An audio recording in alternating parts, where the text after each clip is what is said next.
Well, we start this broadcast with intrigue in Berlin. German news magazine Der Spiegel is reporting that a Russian diplomat's body was found outside Moscow's embassy in Berlin last October. News of the discovery has only emerged now. The Russian embassy is located in central Berlin, close to Brandenburg Gate. Der Spiegel is reporting that Germany's security services believe the diplomat worked for the Russian security services. Christo Grotzev is a reporter at Bellingcat. That's a collective of investigative journalists which has also been reporting on this story along with Der Spiegel magazine. Thank you so much for joining us. What exactly have you learned about the circumstances behind the death of this man? What we found out is that approximately 10 days ago, on the 19th of October at 7:20 in the morning, police guarding the building or the premises where the embassy is housed discovered a young man, or 35-year-old man, approximately 35, by the looks of him, lying on the pavement. And they tried to resuscitate him. They brought in an emergency service, but it was too late. He was dead, declared dead on the ground. They tried then to get the Russian authorities from the embassy to surrender the body for an autopsy, but that was declined by invocation of the diplomatic status of the person who apparently was a diplomat. And then the body was given back to the Russian embassy and was flown, as far as we understand, either the next day or the day after to Russia without an autopsy. What we discovered in the meantime was, interestingly, the identity of this man. We're not going to name him because Bellingcat doesn't name victims, but we discovered that first of all, he was a second secretary at the embassy. He had served as a third secretary at the Vienna representation of Russia to the United Nations until June 2019, when he was moved to the Berlin embassy.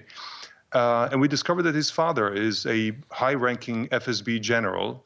In fact, one of the top 5 people at the FSB. He's in charge of something called the Unit for the Protection of the Constitutional Order of Russia. And that is a very important part of the FSB, because this is essentially the political police.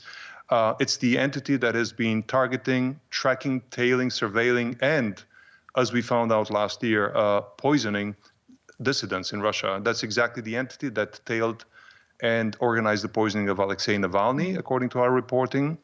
And that is also the entity that has been tailed many other opposition figures, such as Vladimir Kara-Murza and even the poet Dmitry Bykov, who was poisoned in unclear circumstances in 2018. Mm-hmm. So, that's the father. Right. What we found out was that German authorities believe the son was also an FSB asset or an FSB officer undercover, but we haven't been able to prove that at this point. Right. FSB, of course, stands for Russian Intelligence Services, just for the viewers who might not know. It's taken some time for news of the death of this man to emerge. Why do you think that is?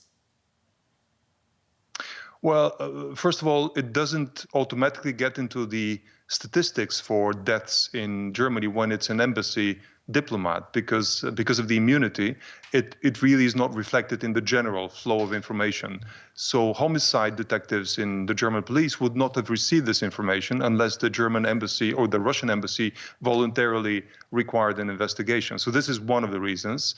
But I believe that also there has been some confusion within the German security apparatus about what exactly this meant. Was this sort of a foul play? Was this death because of some internal power play within the Russian embassy and maybe the security services? Or was this a completely accidental death in mundane circumstances?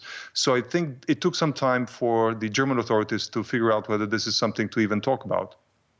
All right, Christo Grotzev is a reporter at Bellingcat, and he has been following the circumstances of the diplomat that was found dead in front of the Russian embassy. Sir, thank you for joining us. Thank you very much.